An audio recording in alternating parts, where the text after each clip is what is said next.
ओम श्री गणेशाय नमः। आज हम आपको भैया दूज की प्राचीन कथा सुनाने जा रहे हैं। यम देवता को नमस्कार है, दक्षिण दिशा के स्वामी को नमस्कार है। हे चित्रगुप्त महाराज, आपको नमस्कार है। नरक की पीड़ा शांत करने के लिए विचित्र नाम से प्रसिद्ध आपको बारंबार नमस्कार है, नमस्कार है, नमस्कार है। पौराणिक मान्यताओं के अनुसार भैया दूज की कहानी। सूर्यदेव की दो संतानें थीं। सूर्यदेव की पत्नी का नाम संध्या था, लेकिन वह सूर्यदेव का तेज सहन नहीं कर पा रही थी, जिसके कारण वह अपनी हमशक्ल को माया से उत्पन्न करके सूर्यदेव के पास रहने के लिए कहा था, जिससे सूर्यदेव उसको अपनी पत्नी समझते थे। लेकिन वह संध्या की हमशक्ल छाया प्रतिबिंब थी। संध्या से यमराज और यमुना जी उत्पन्न हुए थे, छाया से शनिदेव। इस कारण शनिदेव श्याम यानी काले रंग के थे। सूर्यदेव की 3 संतानें थीं। सभी को मिलाकर 3 संतानें थीं, यमुना, यमराज और शनिदेव। शनिदेव जो पैदा हुए थे वो छाया से उत्पन्न हुए थे। इस प्रकार सूर्यदेव की 3 संतानें थीं।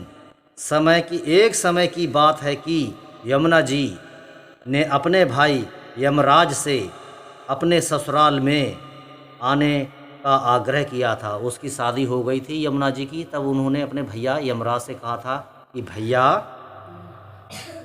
आप बहुत दिन हो गए, आप हमारे घर कभी आओ, आग्रह किया। लेकिन यमराज अपनी बहन के यहाँ नहीं पहुँचे। इस प्रकार कई बार कहने पर भी यमराज अपनी बहन यमुना जी के यहाँ नहीं पहुँचे। एक बार फिर यमराज उनको रास्ते में मिलते हैं, तो इस बार वह अपनी बहन यमुना से आने का वादा कर देते हैं। यमराज इस कारण से अपनी बहन यमुना के पास नहीं जा रहे थे कि यमराज केवल प्राण लेने के लिए किसी के घर जाते हैं। इस प्रकार वह अपनी बहन यमुना के वहाँ नहीं जा रहे थे। यही कारण था कि वो अपनी बहन यमुना के वहाँ नहीं जा रहे थे। ठीक है। यमराज को अपनी बहन यमुना के घर आने का समय आ जाता है। जब वह यमदेव यमुना के घर पहुँचने से अपने भाई का बहुत आदर सत्कार किया। यमराज अपनी बहन के वहाँ पहुँच जाते हैं आग्रह करने पर, तो उसकी बहन ने अपने भैया यमराज की बहुत आदर सत्कार किया, आरती उतारी। इस प्रकार यमराज बहुत प्रसन्न हुए और वह अपनी बहन से आशीर्वाद मांगने को कहा।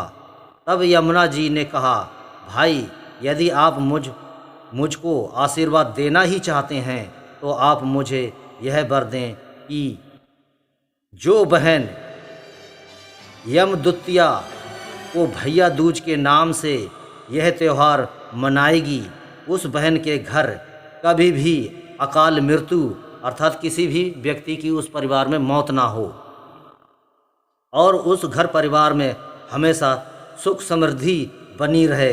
यमराज ने कहा, तथास्तु, अर्थात ऐसा ही होगा।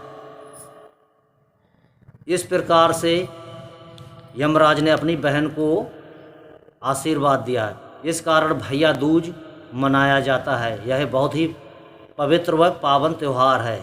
यहीं पे कथा समाप्त होती। बोलो यम देवता की जय।